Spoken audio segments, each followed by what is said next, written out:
Malgré le flou qui entoure les autorisations concernant les horaires de la part du Conseil fédéral, est-ce qu'il y a de l'impatience, est-ce qu'il y a de l'excitation ce jour de réouverture? Je pense qu'on est tous excités de pouvoir réouvrir, de pouvoir accepter notre clientèle, de pouvoir la retrouver surtout.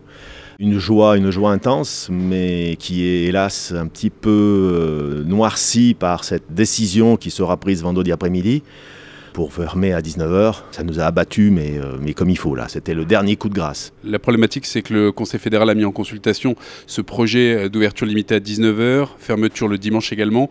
Effectivement, si c'était le cas, ça serait difficile de s'en sortir? Écoutez, c'est pas le midi qu'on fait le plus de couverts et le plus de chiffres, c'est surtout le soir, parce que c'est les moments conviviaux, que les gens aiment se retrouver, passer un bon moment le soir.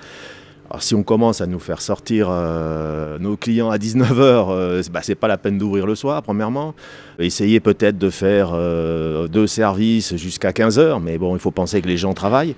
Ça va être très problématique, voire ça va être un massacre. La clientèle, elle s'y retrouve? Non, pas du tout, parce que vous voyez, depuis hier, j'ai plein de clients qui me téléphonent.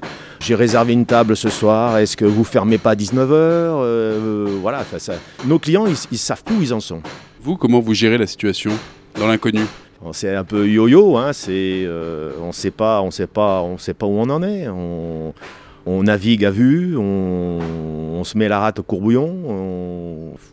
Ah oui, psychologiquement, c'est grave.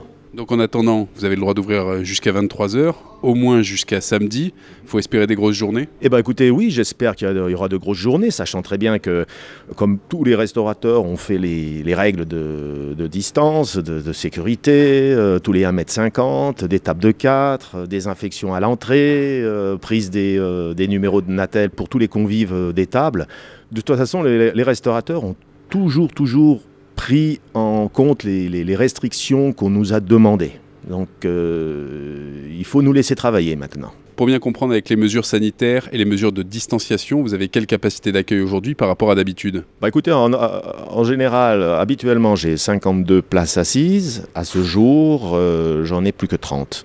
Donc je perds 22 couverts. Je fais plaisir à ma clientèle, mais voilà, c'est tout. Parce qu'on ne va pas faire de chiffres pour pouvoir travailler correctement et prendre du personnel en plus. Donc on va laisser les gens en RHT et qu'est-ce que vous voulez faire? On ne sait pas, on sait pas. Si jamais le couperet tombe samedi, vous mettez un écriteau devant la porte et on se limite au midi? D'abord je téléphone à toutes les réservations du samedi soir pour leur dire que hélas, je ne peux pas les recevoir. S'ils ne sont pas contents, on leur donnera le numéro de téléphone du Conseil fédéral. Il faut gérer l'inconnu pour vous, il faut gérer l'inconnu pour la clientèle. Comment on gère l'inconnu aussi vis-à-vis des fournisseurs, vis-à-vis de vos équipes? Vous savez, dans la restauration, les fournisseurs, on fait équipe. Donc si on travaille moins, les fournisseurs travailleront moins. Après, il faut voir qu'avec l'équipe, mon personnel, c'est dur, c'est dur. C'est un moment qui va être vite à oublier là. Comment on se positionne face à des oppositions fédérales et cantonales, des oppositions romandes et alémaniques, des oppositions sanitaires et économiques? D'abord, on subit. Moi, j'ai des restaurateurs du Jura qui m'appellent pour me dire on devrait tous se réunir, tous descendre dans la rue, mais que ce soit vraiment la Suisse entière.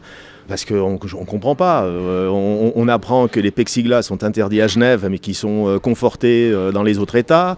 Mince, ils ne peuvent pas se réunir une fois pour toutes et dire, voilà, pour toute la Suisse, on ferme. Et au moins, je comprends avec la pandémie, il faut faire quelque chose. Mais qu'on soit tous unis dans la même direction. C'est-à-dire, on peut manger à Zurich, on ne peut pas manger à Genève. Donc au bout d'un moment, soyons équitables et que tout le monde fasse la même chose et qu'on se batte une fois pour toutes sur ce Covid-là. Et voilà, on l'anéantit et on reprend le boulot.